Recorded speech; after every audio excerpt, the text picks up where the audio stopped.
You're listening to Love Advice with Leanne. Caller, you're on the air. Hi, Leanne. Long-time listener, first-time caller. Why, in your professional opinion, do you never take my calls off the air? Is this Carl? Yep, it's Carl.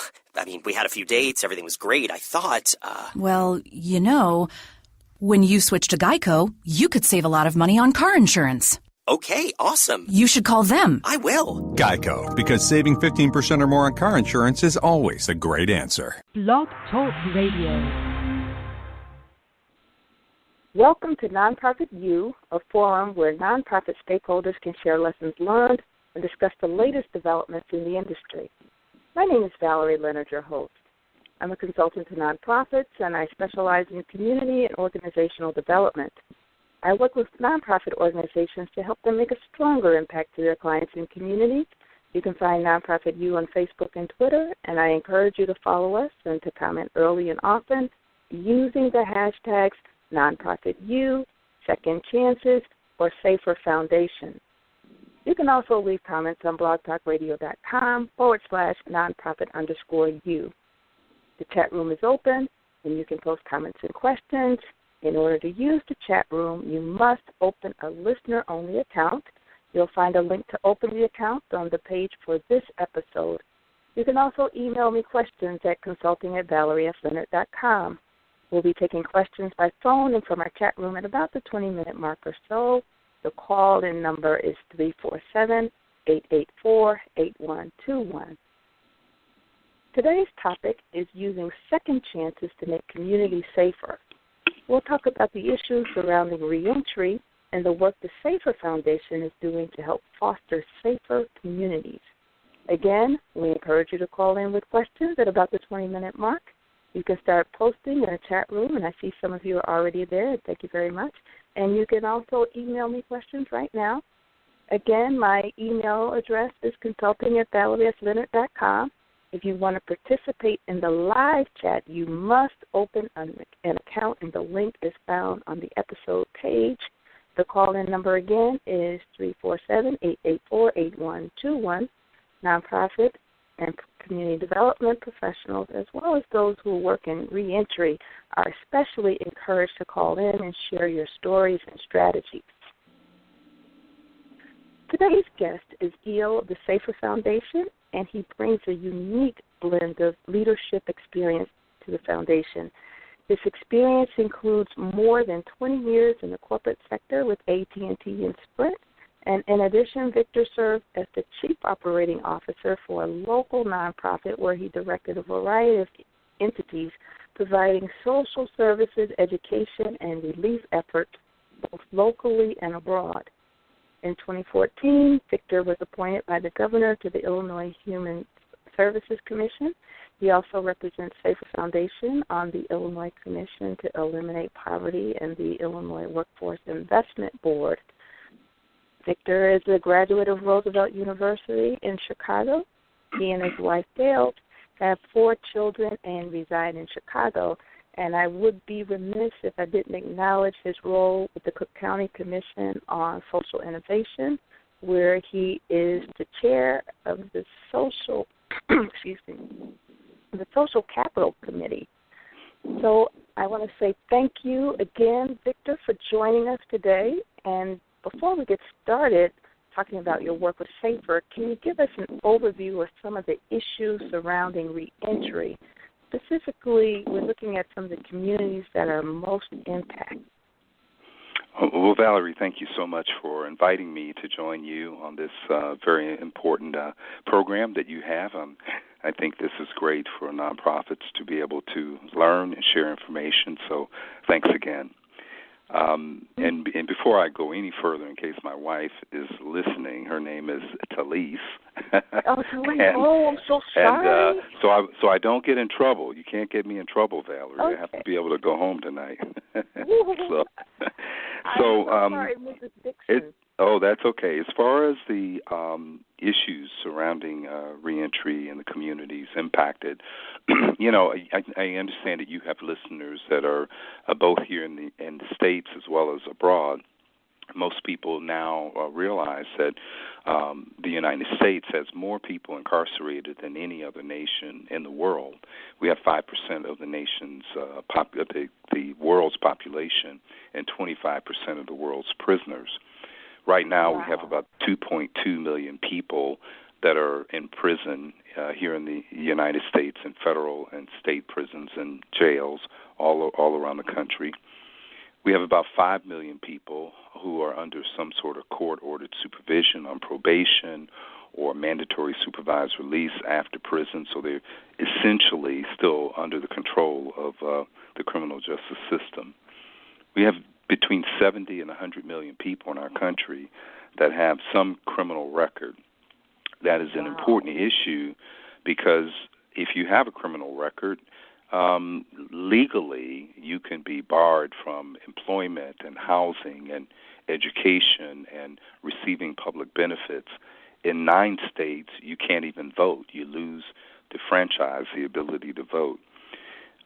Here in our community, what it does here is that here in Illinois, where we live in Chicago, 4.1 million people in Illinois have a criminal record, and they face all of these barriers that people with records face. And we only have 9 million adults in our state. We have 30,000 people incarcerated that are released from prison in our state every year, and about 40% of those people return to the Chicago metro area. So when right now we have a big thing going on in our local community about the violence in Chicago and about the crime. And what I think most people wouldn't realize is that when you have so many people who have this stigma of having a record, and that record being used to prevent them from doing things that are productive, legal ways of taking care of themselves, you're creating an entire underclass of people that in many cases are kind of locked out of normal ways of participating in society. And they have to survive and take care of themselves. So they find themselves with no alternative in some cases but to do things that we would deem illegal, but they deem necessary for their own survival. So that is a bit of how it impacts us. As taxpayers, we pay for, convicting people over $110,000 to reconvict a person. Wow. We pay for $40,000 a year to keep them in state prison, or $50,000 a year to keep them in our Cook County jail here in Chicago. And we pay, in terms of the lack of public safety. Businesses are suffering because many times they don't have the workers they need. So we have people who are underemployed or unemployed, while at the same time we have businesses and employers that are looking for workers. But if they exclude people with criminal records, they're cutting off almost half of the adult population that could potentially be workers. Those are some of the impacts around the mass incarceration system and why we need to think about all of the benefits to everyone of giving people a second chance. Wow, that problem has a larger magnitude than I thought. I thought I knew the issue, but clearly, as I'm hearing, it's much bigger than I thought. And there's been a lot of talk about having President Trump come to Chicago to speak with formerly incarcerated people and gang leaders to address issues of violence. Have you seen any instances in which elected leaders have engaged people who are normally on the fringes to address similar issues, particularly around violence prevention? And if so, can you give us an example and what some of the outcomes have been? Well, I think the biggest example is former President Obama was the first president to ever visit a prison while still in office. And, of course, his administration did quite a bit to try and really boost reentry and resources to really reform the criminal justice system, particularly at the federal level. So I would say it's always good for political leaders to listen to visit, to come and see, what's going on in the community, what period people are experiencing. And for President Trump, if he were to come to Chicago, I hope that it would be an opportunity for him to see and understand that the violence we're experiencing in our city and in cities across the country, and the issues that even are being faced by his supporters in small towns and rural areas all over the country, is a consequence of multi-generational poverty. The disinvestment in these communities, poor schools, the lack of jobs, the lack of opportunity and hope. And this is not a character defect. We can't arrest and imprison our way out of these problems. The solution is investment. And we know it's not a character issue because the same kind of things that are happening in our urban areas, people getting addicted to drugs and all sorts of other things that are going on, those things are now happening in small towns. They're happening in rural areas. It's the reason why Mr. Trump was elected president. But, people who are put into these circumstances of poverty and a lack of hope and opportunity, the same outcomes will occur. It doesn't matter what race you are, and it doesn't matter where you're living. It's a matter of a lack of investment and a lack of opportunity. Yeah, I'm glad you cleared that up, because all too often this gets cast as the quote-unquote inner city urban black problem. So, given similar circumstances where people are starved of resources, they will end up. Well, not only that, you look at the breakdown of the fabric of the community and the institutions in the community, and that breakdown of the family, that breakdown is happening not just in urban areas in our country, it's happening in small towns. When the coal industry, the jobs pulled out, and the steel industry and the auto industry and a lot of manufacturing, that hurt cities like Chicago, but it hurt smaller towns all over the country as well. And we're seeing, after decades of a lack of investment, the same kind of issues, drug overdoses and addiction, a breakdown in the family, a lack of quality education, all these kind of things that you normally attribute to urban minority areas are happening in rural and predominantly white areas. And so, we know it's not about character, it's about a lack of resource. And eventually, over time, there's an erosion of the institutions, there's erosion of the family, and there's an increase in poverty and addiction and suicide and depression, all these kind of things that are attributed to inner cities. They're happening all over the country now. Wow. So we're all in this together. Absolutely. So the Safer Foundation has long been held up as a national model for prisoner reentry. Can you share some of the highlights of your model as well as some of your outcomes?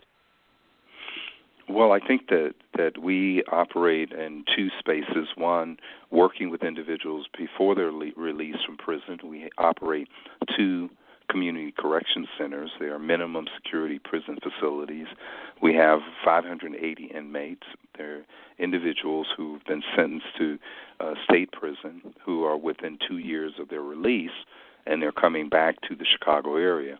They can come back to our facility and there participate in a real abundant set of programming and services to really get them ready to reconnect with their family, to go back into the household, to go back into the community, all really centered around getting them the training and the soft skills and the hard skills so they can become employed in the private sector before they're released from prison. And so they have skills, they have work experience, they've saved some money, they've paid some of their debt, they've supported their family. All of that happened before they were released from prison. And we know that when that happens, it reduces the rate at which people return to prison. So in some of our communities, we have recidivism rates, people returning to prison within 3 years of, 48% or more. But that drops down to 30% or less when people participate in this pre-release programming. Same thing happens in the community. Individuals with records come to us. They may have been out, in prison a month or a day or 20 years, and they now are faced with unemployment because of their criminal record. And we do similar things with those individuals to get them ready to get, placed into jobs in the private sector. Generally, we serve about 7,000 people during the course of a year. I have about 3,200 that start jobs during the year.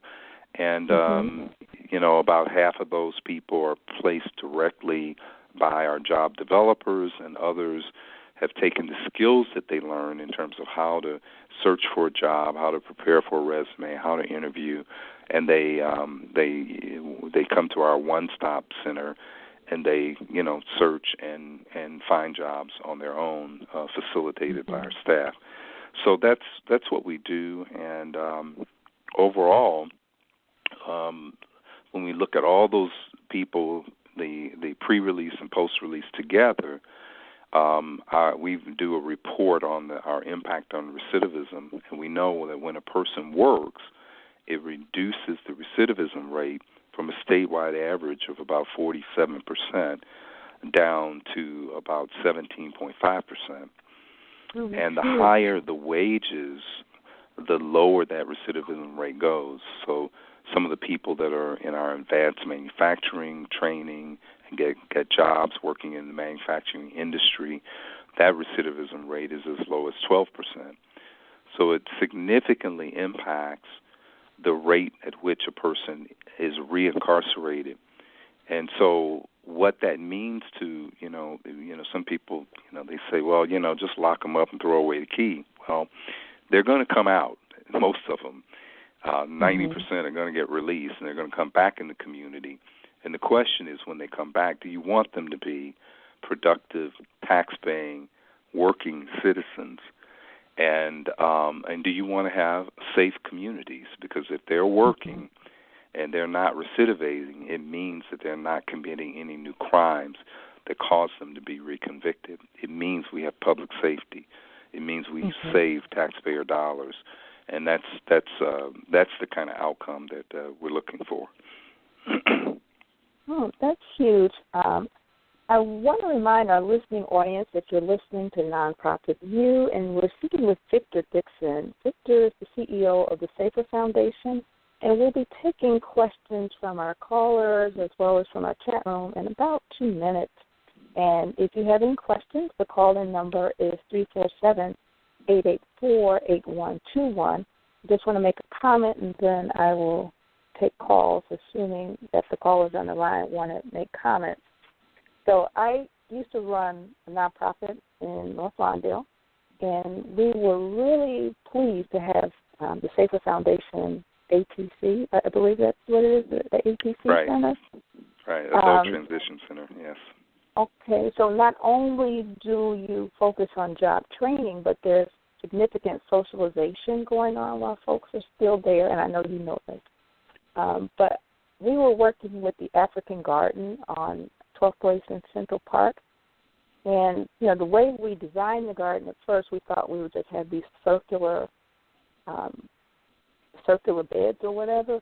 One of your residents said, "Why are you dealing with circles? Why not have Africa? I could do African countries."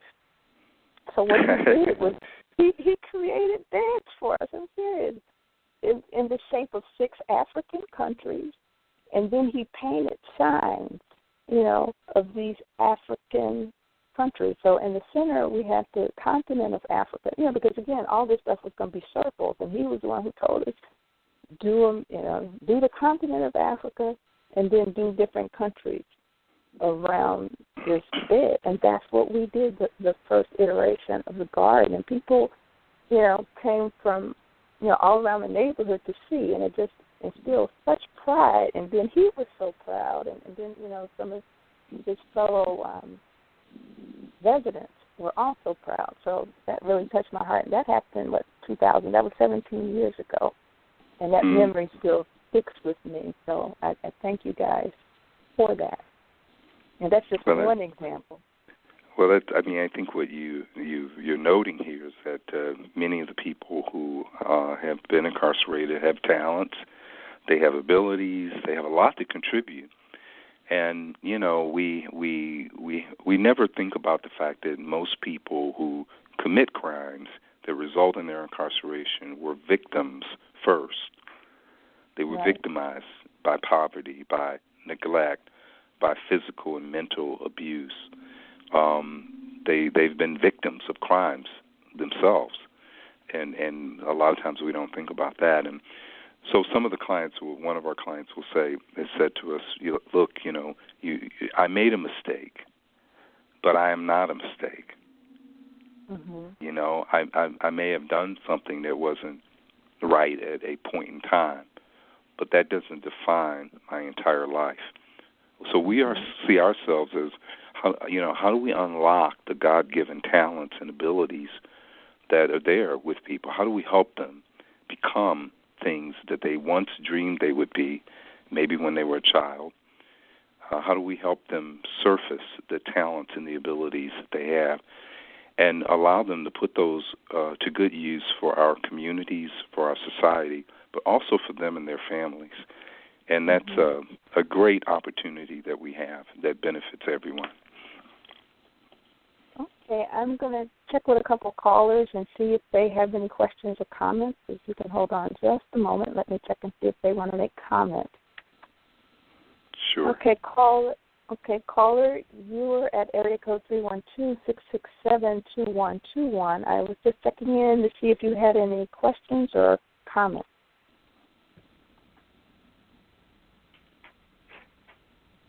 Okay, I take it that there are no questions or comments, and we'll check in with our other caller. You're just going to research products for hours. Okay, caller at area code 312-493-3113. Did you have any questions or comments? I put in those hundreds of hours of frustration to actually figure out how the hell you find a legitimate product, right? Okay, does not Can you repeat the question, Valerie?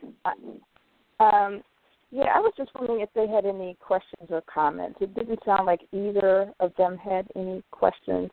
I heard feedback in the background for the second caller, but it didn't sound like he had any questions. So I'll just go on with the questions, that I had. So one of the elements that makes Safer Foundation so successful is your participation in policy and advocacy, and we heard a little bit of that come out in, our conversation so far.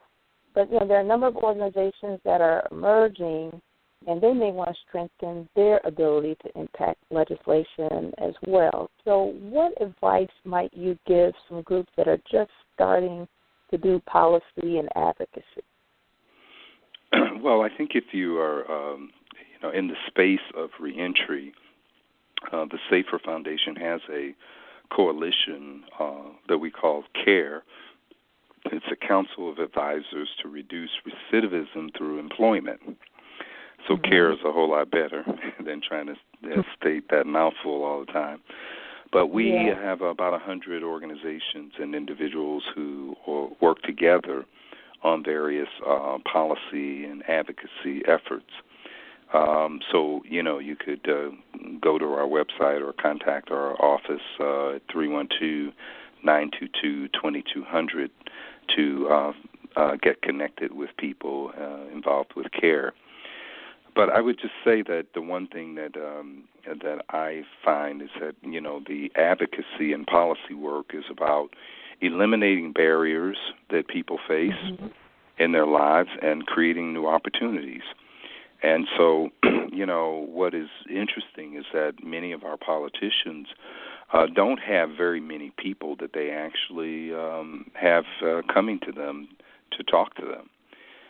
It is something that every citizen has a right to do and has the opportunity to do. It doesn't have to be formal, but you have an elected officials or, multiple elected officials that represent your area where you live, and you can always go and set an appointment and meet with those individuals and express your concerns and let them know what issues are important to you. But it is very important that we inform our elected officials about, the kind of things that we need in the community. They have a sense of what kind of legislation they should be supporting and what they should not be supporting. And, they represent us, but if we don't talk to them, if we don't inform them, and we don't urge them to move in a certain direction, somebody will. So the question is your voice going to be heard? We think it's a very important part of our work, and we think it's really critical for all of the people, not just our clients. We worked on legislation last year to get occupational licensing bans lifted for, 4 or 5 different occupations. There are about 110 more to go. And that's important because of your record. If you're banned from getting a license to do work as a roofer or as a cosmetologist or a barber, you can learn how to cut hair in the prison and do it for 20 years, and then you come out and you can't get a license because you have a record. Well, that has changed. So that helps not only safer clients, it helps everyone in our whole state who has a record that wants to go pursue a career in those fields. Those are the kind of things that the advocacy effort can help, and we just encourage everyone to get involved and let your voices be heard. Okay, and I want to say thank you so much for your service. And I'm wondering, too, what's the process for employers if they wanted to hire safer clients, and what are some of the benefits and incentives? Well, I think that, the first thing is, of course, the EEOC put out some guidelines a couple of years ago on hiring, on banning the box, essentially taking off the box that you have to check on an employment application that says you have a criminal record or conviction. And the process should be that a person applies for a job. The employer, interviews them, determines whether or not they're a good fit for that job. And then when they do a background check, they consider some things, how long it's been since the offense occurred, whether it's relevant at all to the job that the person is applying for. Many times something may have happened to someone when they were 18 years old and they got a charge, an arrest, or maybe not even convicted. Charges thrown out, but it shows up that they have a record. 20 years later, if you don't consider the circumstances and just make a blanket decision, that was deemed by the EEOC to be discriminatory against African Americans in particular. So there's a process to follow. Any employer that's interested in hiring our clients, the one thing that we are excited about is when we train people on the soft skills, and employers tell us often that our clients are culturally more prepared to go into the workforce than a lot of people who don't even have records. We teach people how to deal with conflicts and how to follow instructions and how to communicate, coming to work on time, and all of those kind of things that are very essential for people to be successful in the workplace. The benefit for the employers, number one, I owned a small business. We employed about 25 or 30 people most of the time, and I wouldn't have hired people because of some, maybe tax credit or $2,500 tax credit or something like that. I wanted good people who were going to be committed, hard workers. That's what the employees get. That's their main benefit. They're getting people who are prepared, and they're getting people who are committed and who are very appreciative for someone giving them an opportunity. And that is the most valuable thing. There are some tax credits that they can get from hiring people with records. It's of value, but that's probably not the main reason why they come to us and hire our people. Well, that's good. That's good. And I'm going to ask you one last question. What are some of the lessons that you've learned to let you know that you're on the right track? And then what are some of those tough lessons that you've learned that you hope never, ever, ever to repeat? Well, when I see individuals coming through our program getting skills and credentials that are recognized in the industry, in manufacturing and transportation and healthcare and other fields, and then landing jobs where they earn a living wage and they can take care of themselves and their children and their family, and the transformation that happens in that household and with their children, that's when I know we're on the right track. I know we're on the right track and we're doing the right thing.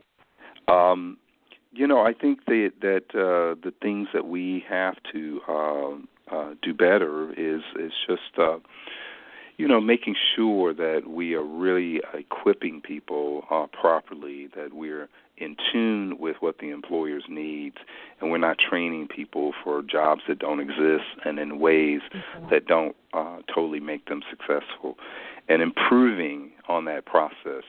I mentioned that we have 7,000 people that we serve. We had about 3,200 of them get jobs. I want to see all 7,000 of them get jobs. And, to be successful, fully successful with half of them, to me, that's not acceptable. And we are going to, and we're embarking on already some internal improvements to try to make that better. I think we're probably pretty good compared to most organizations of our size, but it's still not good enough. And then I would like to see us grow. I mean, there are 30,000 people released from prison every year in our state. 70,000 people released from Cook County Jail every year. We serve 7,000 people. I mean, and we're the biggest agency doing this kind of work. We're woefully underscaled in terms of the need that's out there to serve this community. So, I'm driven by how do we grow, how do we serve more people, and how do we do it better? And that's the challenge that we face. Oh, that's awesome. Okay, so we've come to the end of our show, and I'd like to thank Victor Dickson, CEO of the Safer Foundation, for being my guest today. Victor, would you care to share any parting thoughts and tell our listening audience how they can get involved in this work? Well, I think that what I would say to anyone listening, whether you're directly involved in the criminal justice arena or reform efforts, that what is going on in the criminal justice space is affecting you, indirectly or directly. It's affecting you indirectly because it's consuming taxpayer dollars and putting it into a system that is not really adequately equipping people when they return from jail and prison to be productive and effective members of our society. And there's a lot of concern about that. It affects you directly if you happen to live in communities where people with records are returning and those people don't have job opportunities. I mean, we can improve the safety of our communities by helping people get connected with work. So what I would say is if you want to volunteer with us, if you want to donate, you can contact us. Our website is www.saferfoundation.org, or you can call us at 312-922-2200.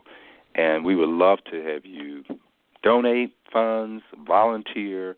If you can hire someone, hire one of our clients, that's the best thing you could possibly do for us. That would be great. And Valerie, I really want to thank you for this opportunity to share with your audience what we're doing and hopefully get some of them to get engaged with the work that we're doing.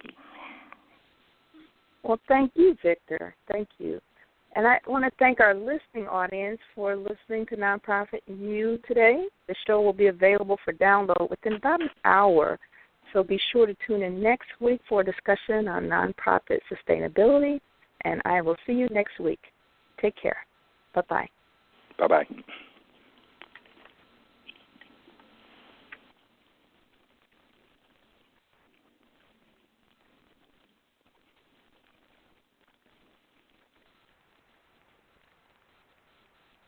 Yo, everybody get up! Everybody get up! Everybody needs to understand that I'm more than simply a hype man for this rap group. Just like Geico is more than just a company that can save you money. Geico also has fast and friendly claim service, so they can help you when you need it most. And while I do love being a hype man, I also love reading for children's audiobooks. Like Little Bo Peep, she lost the sheep, and she don't know where to find them. Yo! Geico. Expect great savings and a whole lot more. Wow, nice haul. Told ya, Macy's Backstage has perfect last-minute gifts. With prices so low, you never need a coupon. I scored the perfect makeup palette. Super cute. I grabbed these cool drones for the guys. Nice. Here's a handbag for Aunt Helen. Found awesome toys for the kids. Cookware for the budding chef. Oh, and look what I got for Uncle Hank. A puppy chew toy? No, that's for Rex. They even have gifts for pets. Well, you know Uncle Hank. He'd love anything we gave him. Macy's Backstage. Savings for everyday life. Details at macysbackstage.com.